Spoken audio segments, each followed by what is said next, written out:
Watch how a narcissist implodes the moment you expose their true self. Nobody warns you about this part. The part where everything shifts the second the narcissist realizes you've figured them out. The moment your eyes open and you stop playing along. It's like flipping the switch on a hidden time bomb. No big explosion at first, just a faint tick, tick, tick. But it's fast, and it's deadly. They feel it immediately. That shift in your energy, the way you stop nodding, stop feeding the illusion. They sense it like an animal smelling smoke. This person who's built their whole identity on smoke and mirrors suddenly feels the stage lights burning through their mask. And that mask, it doesn't fit anymore. The cracks are showing, and once you've seen those cracks, you can't unsee them. At first, they'll act calm, unbothered, smiling like nothing's changed. But behind those eyes, they're scrambling, desperate to patch the mask before it shatters completely. And when they realize they can't, that's when the chaos hits. It starts with charm, sweet words, fake apologies, love bombing like the early days. But it doesn't last, because deep down, they're terrified, and fear makes them dangerous. So the script flips fast. One minute they are warm, the next they are cold, cruel, gaslighting you so hard you start questioning what's real. That's the game. Confuse you, exhaust you, make you doubt yourself so you stop doubting them. Why? Because when you stop believing their story, their whole world starts to collapse. They are not fighting for love, they are fighting for control. That's what this has always been about. Not connection, not care, control. So they go back to the playbook: deny, distract, and destroy. They'll lie without blinking. They'll rewrite history so fast you'll wonder if you imagine the truth. And when that stops working, they attack. Suddenly, you're the problem. You're crazy. You're overreacting. You're ruining everything. And while you're busy defending yourself, they've already moved the goalposts. Because the second you start proving your innocence, you've already lost. And here's the part nobody likes to admit. Even when you know what's happening, even when you see the manipulation, it still cuts deep. That self-doubt they planted years ago, it doesn't vanish overnight.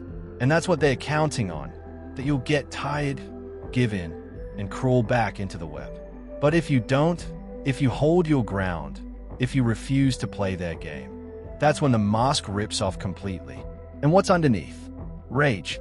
Pure, unfiltered rage. Not because they love you, not because they want to fix things, but because their ego is crumbling and they're desperate to win. And when a narcissist feels like they are losing, that's when they are at their most dangerous. Just when you think the storm has passed, when the screaming stops, when the insults fade into silence, here comes the calm. But don't mistake it for peace. That calm isn't healing. It's strategy. Because now the narcissist shifts tactics. Rage didn't work. Gaslighting hit a wall. The guilt trips fell flat. So what's left? The last card in the deck, the one designed to cut through your defenses. Love. Suddenly, the same person who tore you apart is whispering that they can't live without you. That they see the light now. That they are sorry. That they've changed. And the hardest part, after everything you've been through, after all the chaos and pain, that worn-down, exhausted part of you wants to believe them. You're drained, mentally fried, emotionally raw. You've been spun in circles for so long you don't know which way is up anymore. So when the shouting stops and they start acting like the person you fell in love with, it feels like oxygen after drowning. It feels like hope. That's the trap. They know exactly what you want to hear. They're not apologizing because they're truly sorry. They're apologizing because it buys them time. It buys them leverage. It buys your hope. And hope, when used as a weapon, is the strongest chain there is. They don't care that you're broken. They don't care about the sleepless nights, the tears, the way you've questioned your own sanity. What they care about is control. Power. That little high they get knowing they still have you hooked, good or bad, as long as you're reacting. This is where people get stuck. Because now it's not just abuse. It's abuse mixed with affection. Cruelty blended with tenderness. And that contradiction messes with your head. You start thinking, how can someone who says they love me also hurt me like this? So you cling to the good moments like proof. Proof they can change. Proof this time might be different. But here's the brutal truth most people don't want to face. Those good moments weren't in spite of the manipulation. They were part of it. The fake tenderness, the crocodile tears, the late-night confessions about being a better man. Those weren't random. They were hooks. And when those hooks sink deep, you're not free. You're trapped tighter than ever, because now you're trauma-bonded, addicted to the cycle. The highs feel higher because the lows feel like hell. Hope becomes the drug, and withdrawal feels worse than staying. So even when your gut is screaming at you to leave, you stay. You wait. You beg for the good version to come back. But here's what you need to hear. That version isn't real. It never was. He doesn't love you. He loves controlling you. And as long as he can dangle the illusion of change, you won't walk away. You'll tell yourself, this time is different. This time he means it. But he doesn't. He just wants you back in the game. And here's the part that stings the most, but also sets you free. If you go back after everything you've seen, you're not just stepping into the same cycle. You're diving in head first. And this time, it'll hurt worse. Because now he knows you've seen the truth. You've peeked behind the curtain. You've seen the mask slip. And once he knows you know, the game changes. It's no longer about fooling you. It's about breaking you. He'll sharpen his words, smooth out his lies, perfect the fake tears and the deep apologies. He'll say everything you've been dying to hear. He knows your pain points now, your triggers, your soft spots. He'll stab you in the back, then hand you a bandage and say, "See, I'm here for you." And if you go back again, he'll remember that. He'll use it. He'll know that no matter how bad it gets, all he has to do is flip the charm back on and you'll question your own reality all over again. That's the real trap. Every reset of the cycle costs you something. A little more trust in yourself. A little more strength. A little more of the real you, buried under layers of his lies. But you've already seen the game. You know the mask is fake. So now the real battle begins. Holding the line. Holding the line when he's throwing every dirty trick your way. Holding the line when the insults flip into "I love you." When the rage melts into apologies.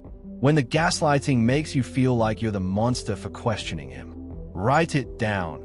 Every lie, every manipulation, every gut feeling that told you something was off.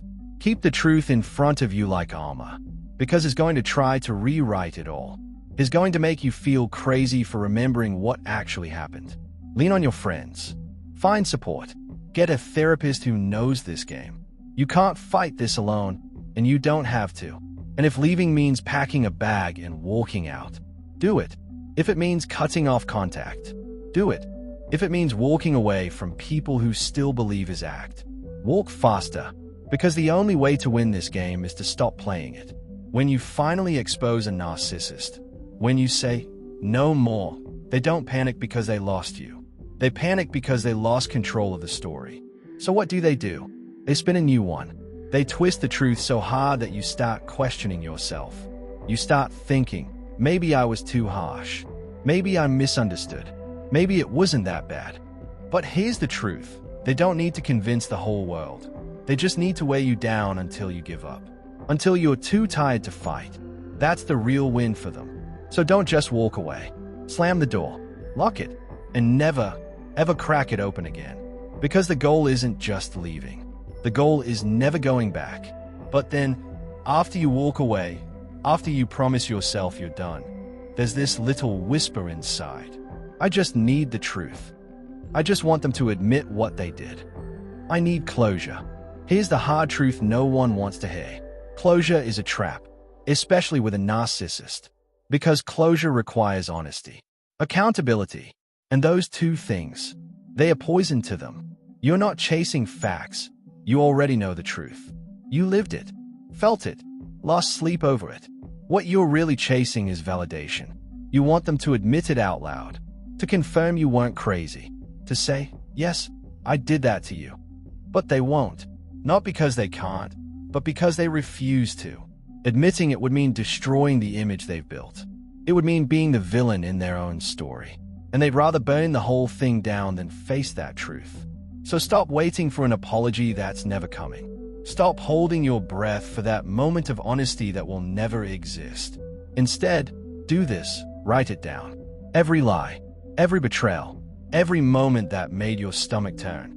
That's your proof. That's your truth. And you don't need their permission to believe it. You don't need an "I'm sorry" from someone who isn't sorry. You don't need their words to validate your pain. That pain is real, and nothing they say will change that. And once you let go of closure, you move to the next step. Cut off their power to rewrite the story. Because trust me, the second they realize you're really done, they hit the launch button on Plan B. Protect the image. They'll start whispering, reaching out to mutual friends, dropping comments like, "She's been unstable lately. I don't know what happened to her. I tried everything, and she just snapped." Suddenly, you're the villain in their carefully scripted drama. And when word gets back to you, it stings. You'll want to defend yourself. You'll want to clear your name. But here's the trap. The more you fight it, the more you're still in the game. Every time you try to prove you're not the bad guy, you give them what they want, your attention. Don't take the bait. Let them play the victim. Let them spin their little story. Because here's the truth. You don't need to prove who you are. You just need to be who you are. The truth doesn't need PR. It needs time.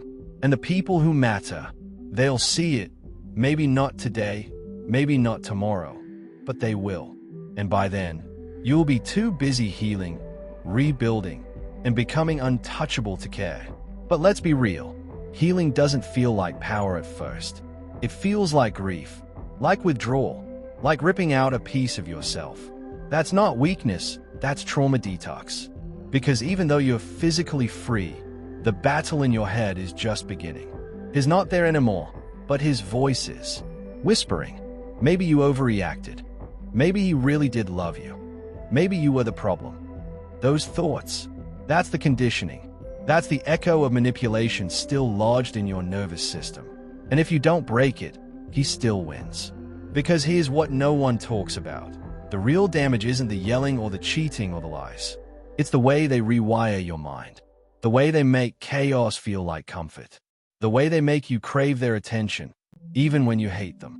That's the trap you're really fighting now. Not him. What he left behind. And that fight, that's where you take your power back. Here's where the real work starts. Not in dating someone new. Not in pretending you're fine. Not in posting selfies with fake smiles and new me captions. It starts with healing, with sitting in the discomfort, with facing the part of you that still whispers, "Was I ever really lovable?" That still asks, "Why did I let it go on so long?" Let me tell you something you need to hear. You didn't stay because you were weak. You stayed because you were loyal. Because you believed in the love he sold you. Because you had hope. And now, it's time to turn that hope inward. You spent so long trying to fix a relationship that was never real. Imagine what happens when you pour that same energy into rebuilding yourself. The version of you that existed before the lies, before the gaslighting, before the mask. Not a stronger version of the broken you. A free version. A whole version. So how do you start? You stop looking for answers from the person who caused the damage. You stop chasing closure in the place that broke you. You stop defending yourself to people who never asked what you went through. And instead, you start redefining what safety feels like. What peace actually looks like. You write your truth down instead of arguing with ghosts. You build habits that heal you, not numb you. You sit in your truth, even when it's messy, even when it's lonely, because that truth will set you free. This next chapter, it's not about proving anything to him or to anyone else. It's about proving something to yourself, that you are not what he made you feel, that the chaos isn't yours to carry anymore, that silence doesn't mean you're alone, it means you're safe, that the moment you stopped explaining, defending, apologizing, was the moment you took your power back. You didn't walk away because you didn't care. You walked away because, for the first time, you cared about you. And that's where the real healing begins. You've walked away. You've broken the silence. Now comes the rebuild. And it's not about patching holes or slapping affirmations on the wounds. This is about reintroducing yourself to you. The real you. The one buried under all the noise, all the gaslighting, all the false identities he forced you to wear. Start by trusting your inner voice again. The one he made you doubt. The one you ignored because he twisted your instincts into anxiety. That voice is still there, and it's time to let it lead. Because your worth, it was never tied to how he treated you. Your value doesn't depend on whether he saw you, understood you, or chose you. It comes from one fact: you exist, and that's enough. But here's the thing: this rebuild isn't passive. You have to be intentional. You choose who you surround yourself with. People who reflect your growth, not your pain. People who remind you who you are, not who you were. People who challenge your patterns, not feed them. Because here's the hard truth: if you don't do the deep healing, if you don't rewire the programming he left behind, then the next person who spots those wounds, they'll press on them too. Different face, same cycle. The patterns don't end until you end them. That's why healing isn't just moving on. It's rewiring your system. It's ripping out the old beliefs, the ones that told you love is earned through suffering, that boundaries mean abandonment, that your voice doesn't matter, and replacing them with truth. And no, that doesn't mean becoming cold or guarded. It doesn't mean building walls. It means building filters. You're not shutting down your emotions. You're upgrading your standards. You create boundaries that come from vision and values, not fear. Boundaries rooted in self-worth and clarity about what you deserve. Because now, the power shift has happened. It's no longer about what the narcissist does when you see the truth. It's about what you do now that you know it. You've seen the manipulation, the rage, the gaslighting, the charm, the hoovering, the lies. You know the pattern. You've mapped the mask. So what now? You act. You walk. You rebuild. You stop letting toxic men hijack your identity, your goals, your parenting, your peace. You stop living life on defense and start creating a future on your terms.